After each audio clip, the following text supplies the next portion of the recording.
Hello everybody, I wanted to make a video about the PS5 Pro and why I think a lot of people that are very critical of it, they are being dishonest. This is not an attempt to damage control or whatever, I don't care. I don't care to talk about the PS5 Pro specifically here, but I just saw a lot of comments even on my videos and even on comments online that people are trying to bash the PS5 Pro like it's a scam.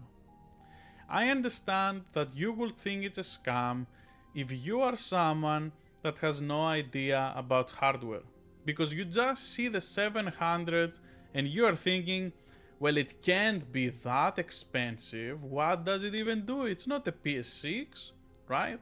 And most people that have no idea about what's going on, they will think that. And that's fine. If you think that, maybe you just don't understand the hardware. It is what it is. But for me, what really aggravates me is people that supposed to understand hardware try to say stuff like that, especially PC gamers, which we have been haunted by these things for so long, ever since the 20 series with Nvidia. People are trying to make it like it's not exactly the same thing what happens with GPUs. With people are getting hyped and buying the product immediately. And myself, I preferred to buy an Nvidia GPU, a 3070, over getting a 6900 XT that I could get for the same price at the time. And for me, I believe that DLSS was a really good technology. I am studying game development and I'm doing programming. And I have seen for myself, doing research for myself, that spectral resolution and DLSS is something that is here to stay and it's not going away. So, because this technology is working so well, it was one of the reasons that I wanted to get the PS5 Pro. I truly believe that this is something that will continue to work very well and is going to be one of the future pillars for PS5 to be able to secure having lesser hardware than a PC, but still try to perform some rendering techniques that are more expensive, like ray tracing.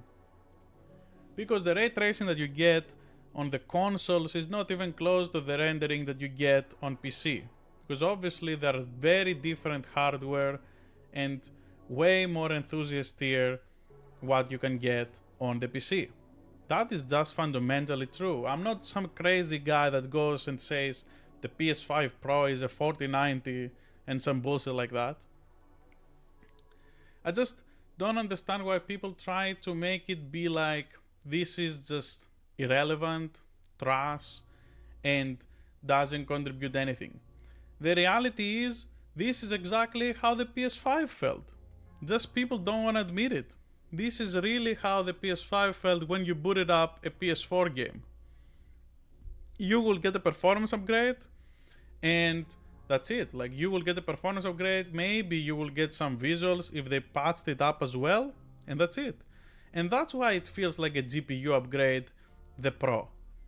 Even though you get more stuff, like you get more storage, you get more of this, you get more of that, and there is something good stuff that you're getting, people will go and call the scam just because of the $700. No one mentions that you can even get it lower if you traded your existing PS5, which is something that you have to do it for yourself if you want to upgrade from an older GPU to a newer one. If you want to sell your GPU, you will have to go on eBay or give it to someone else. You don't really have trade-in options, which is something cool that you have on consoles. I went to the store and in 5 minutes, I got my money back, half of it, for getting the PS5 Pro, because they were doing a trade-in deal. And I went and gave them the console and 4 trash games, and that's it. I got 50% off. So for me, the $30.50 that I paid was way better than paying all the stuff normally that I will pay if it was for a GPU upgrade. For a GPU upgrade, it's gonna be way more money, first of all. We have to also say that. And you're not gonna get all the other benefits that you get on the PS5 Pro. That is why I want to say that this is disingenuous.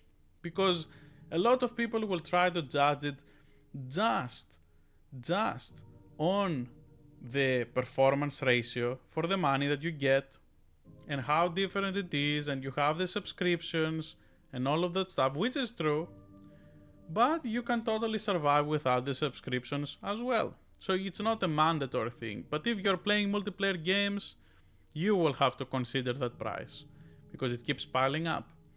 But it is what it is. Like, people that are playing on PlayStation won't magically decide to go to PC because they have whole library.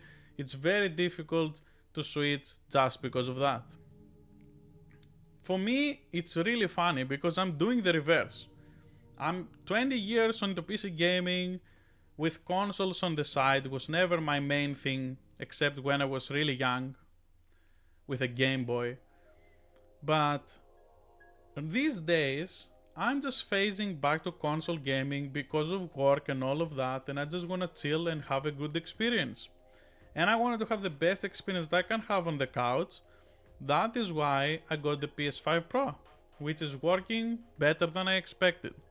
If you have measured expectations, it's really hard to get disappointed. I'm not gonna get hyped again, as I said, and be crazy and be like this is gonna be a 4090 and bullshit like that. Who cares? Like, 4090 is very expensive and it's a development card. Pretty much it's a development card. It's not even for gaming. Hardly you can see things are configured for a 4090. It's just so strong that it pulls through everything. That is why most people get it. They want to pay for something and be like, I'm gonna put it on max, 4K, ultra wide, and I don't care. That's pretty much what happens. And it's pretty much the same logic here, even though you don't pay as much money. On the couch, you want to have the best experience that you can and not think about stuff. So some games like Dragon's Dogma, Final Fantasy VII Rebirth, you get a way better experience. That is undeniable. Even the Resident Evil games that I played, you get way better frame rate. Sometimes even above like 60 FPS, like 80, 100, depends on the game. So that is something that it feels so weird to me, because this kind of incremental upgrades is exactly what you're getting if you switch and upgrade a GPU only. That's pretty much it. There's so many people that do this. That's why I feel it's so wrong to judge this so harshly. When a lot of people do that themselves for GPUs, they will go every time there is a new GPU, they will go out, not only they will try to buy the most expensive one, but sometimes they will keep trying to buy what offers the best DLSS. Somehow PSSR has to be criticized for people wanting it, even though most people, when they first saw the technology, they were like, whoa, I need to get a 20 series card immediately. And then they saw how much better the 30 series card was, and they sold their 20 series for the 30 series. There's so many people that do this. So yeah, I hope you all understand that PS5 Pro is not a scam, is an incremental upgrade, is not a quotations generational leap, and that's why it feels like this, because it literally is a GPU upgrade. The same way, this is how it felt to me when I swapped over from PS4 to PS5. It didn't feel any excitement. It's like I got, sure, it looks different, but the games that I was playing, like Monster Hunter World, they will just look and play better, and that's it. Like, there is nothing magical here, that's it. Oh, the PS4 games play better, yay! Now, it's the same thing here. Oh, the PS5 games play better, yay! Like, is it bad? Do you need something crazy to happen in order to be satisfied with your purchase? I don't understand. So yeah, that's pretty much it. I don't want to make a big deal out of this, I don't really care, but I just wanted something to have a conversation over. What do you think? Do you think I'm crazy? Do you think it's a scam? Do you think even for $350 it's crazy? Leave it on in the comments. Thank you for watching. See you next time.